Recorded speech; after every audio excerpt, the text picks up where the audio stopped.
오늘은 데이빗 맥킬비나 전 북아일랜드 의원이자 DUP, 이스라엘 우호 모임 창립자와 함께합니다. 오늘 함께해 주셔서 감사합니다. 현재 유럽의 많은 국가들이 유대인 시민들을 대상으로 한 반유대주의 공격이 증가하고 있다고 보고하고 있습니다. 북아일랜드에서 현재 발생하고 있는 반유대주의 문제에 대해 어떻게 생각하시나요? 네, 안녕하세요, 비앙카. 오늘 저를 초대해 주셔서 감사합니다. 먼저 방금 영상에서 본 일에 대해 전적으로 규탄한다는 말씀을 드리고 싶습니다. 이것은 제가 자라온 북아일랜드가 아니며 여전히 자랑스럽게 고향이라고 부르는 북아일랜드도 아닙니다. 이것은 두 명의 언론인을 향한 역겹고 비열한 공격이었습니다. 그리고 저는 조너선과 나다구의 안녕을 기원합니다. 그리고 그들이 북아일랜드에서 본 좋은 일들을 기억하고 이 비열한 공격으로 그곳을 정리하지 않기를 바랍니다. 하지만 질문에 직접 답하자면 두 가지 문제가 있다고 생각합니다. 하나는 역사적 맥락입니다. 그리고 최근 몇 년 동안 우리가 목격한 더 최근의 사건들도 있습니다. 역사적 맥락은 분명히 북아일랜드에서 있었던 트러블스 시기, 즉 1960년대부터 1998년까지 있었던 갈등입니다. IRA와 매우 불안정한 집단들 사이에 동맹이 형성되었습니다. 그중 하나가 PLO였습니다. 하지만 그들은 또한 ETA, 콜롬비아의 FARC 반군과도 동맹을 맺었습니다. 그리고 오늘날에도 신페인은 그들이 중동 데스크라고 부르는 부서는 오늘날까지도 매우 느슨한 연계를 이어오고 있습니다. 저도 직접 목격한 적이 있습니다. 저는 라말라에서 신페인 정치인들과 그곳에 있던 몇몇 대표들 사이에 매우 밀접한 관계를 직접 목격했습니다.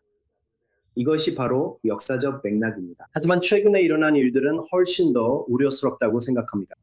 특히 지난 몇 년간의 사건들을 보면 이것은 아일랜드나 영국에만 국한된 것이 아니라 유럽 전역에서 일어난 일이라고 생각합니다.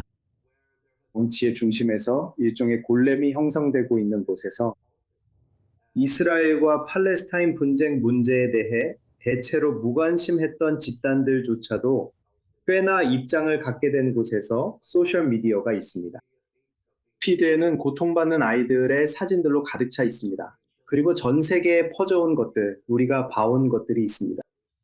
물론 그중 많은 것들이 완전히 사실이 아니고 가자지구 내 여러 집단에 의해 조작된 것임을 우리는 알고 있습니다. 그래서 저는 이런 집단들이 지금 유럽에서 우리에게 걱정을 일으키기 시작했다고 생각합니다. 그리고 불행하게도 이제 그들은 진실이 그들 앞에 대낮처럼 분명하게 드러나기 시작했음에도 불구하고 스스로 그런 입장에 놓이게 되었습니다. 그들은 가자지구에서 나온 이 선전물로 자신의 소셜미디어 피드를 온통 채워버려서 이제는 어떻게 그것에서 물러나야 할지 정말로 모르는 상황이 되어버렸습니다. 그리고 저는 이제 그런 현상들이 거리에서 나타나기 시작하는 것을 보고 있다고 생각합니다. 네, 저도 그 부분에 대해 좀 더 깊이 들어가고 싶어요. 왜냐하면 그 공격 자체는 꽤 고립된 사건처럼 보이지만 그것이 벨파스트 현지의 더 넓은 분위기, 그리고 전반적으로 북아일랜드의 분위기에 대해 무엇을 말해주는 걸까요? 네, 제 말은 일단 그리고 당신의 동료들이 계속해서 영상 클립을 내보내주는 것에 정말 감사하게 생각합니다. 왜냐하면 끔찍한 잔혹 행위뿐만 아니라 바텐더에게서도 저는 아주 친절한 행동을 볼 수 있었다고 생각합니다. 그리고 당신의 동료를 도우려고 했던 모습도요. 분명 그는 그런 사람이었을 겁니다. I'm glad that 당신들은 이야기의 양쪽을 모두 보여주는 언론사이고 영국의 다른 몇몇 언론사들과는 다릅니다. 그래서 그런 점에 대해 저희는 당신들을 칭찬합니다. 하지만 현실적으로 분명한 문제가 있다는 겁니다. 하지만 그건 제 생각에는 비앙카, 그건 고립된 문제라고 생각합니다. 그리고 현실은 북아일랜드만큼은 희생자와 테러리스트의 차이를 잘 알고 있습니다. 알겠죠. 저희는 그걸 힘든 과정을 통해 배워야 했습니다. 그리고 북아일랜드 사회 전체를 보면 저는 영국 전체의 맥락에서 볼 때 인구 대비로 보면 영국의 다른 많은 지역보다 이스라엘을 지지하는 사람들이 훨씬 더 많습니다. 특히 유럽 밖으로 나가면 그 차이는 더 커집니다. 그리고 그건 거리 몇 군데를 차로 지나가 보면 가로등에 이스라엘 국기가 걸려 있는 걸 볼 수 있습니다. 많은 교회에 들어가 보면 이스라엘에 대해 매우 긍정적인 이야기를 듣게 될 것입니다. 그리고 저는 우리가 그것도 조명해야 할 부분이라고 생각합니다.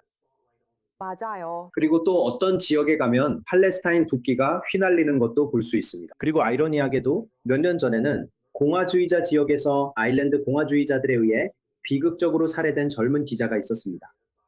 그녀는 라일라 맥키라는 29세의 젊은 여성이었습니다. 그리고 그녀가 살해된 그 지역을 보면 모든 가로등에 팔레스타인 국기가 높이 걸려 있었습니다. 그러니까 이 두 가지는 서로 연결되어 있습니다. 이 폭력과 공화주의자들. 그리고 그들은 아직도 자신들 주변의 세상이 훌륭하다는 사실을 깨닫지 못하고 있습니다. 그리고 그런 이스라엘 사람들, 그러니까 당신도 직접 언급하셨듯이 긍정적인 점도 있고 부정적인 점도 있지만 반유대주의가 증가해서 유럽 여행이 걱정된다고 말하는 이스라엘 사람들에게는 뭐라고 말씀하시겠어요? 우선 저는 이해한다고 말씀드리고 싶습니다. 저도 압니다. 그리고 벨파스트에서 일어난 일이나 다른 곳에서 일어난 장면들을 보면 분명히 그럴 수 있다고 생각합니다. 이스라엘 사람들이 왜 그렇게 느낄 수 있는지 저는 완전히 이해합니다. 하지만 그분들께 아주 직접적으로 말씀드리고 싶습니다. 10월 7일, 여러분은 피해자였습니다. 여러분은 가해자가 아니었습니다. 여러분은 피해자였습니다. 그리고 여러분은 여러분의 땅에서 일어난 이 끔찍한 공격으로부터 스스로를 방어할 모든 권리가 있었습니다. 이제 저는 진심으로 정말로 올바른 생각을 가진 대부분의 사람들이 그 사실을 이해하고 무슨 일이 일어났는지 알고 있다고 믿습니다. 그리고 아시다시피 저는 여러분 나라의 국민들에게 소셜미디어 세계와 현실 세계는 완전히 같지 않다는 점에서 조금은 위안을 얻으시길 바랍니다. 하지만 불행하게도 벨파스트에서 그리고 여러분이 보셨던 일들에서 소셜미디어 세계의 일부가 현실 세계로 번져나갔습니다. 하지만 저는 여러분의 모든 시청자분들께 확실히 말씀드릴 수 있습니다. 적어도 북아일랜드에 관해서는 모두에게 열려있고 환영하는 곳이라는 것을. 그리고 확실히 만약 기자분들과 카메라맨이 다시 오고 싶으시다면 제가 직접 벨파스트를 안내해드리면서 아마도 그분들이 보지 못했던 명소들을 보여드릴 수 있어서 매우 기쁠 것입니다. 하지만 솔직히 말씀드리자면 저희는 정말로 여러분을 100% 지지합니다. 그리고 지금 일어나고 있는 현실을 볼 수 없을 만큼 눈이 멀어버린 소수의 사람들 때문에 절대 낙담하지 마십시오. 알겠습니다. 데이비드 맥을빈 씨 나와주시고 의견을 나눠주셔서 정말 감사합니다.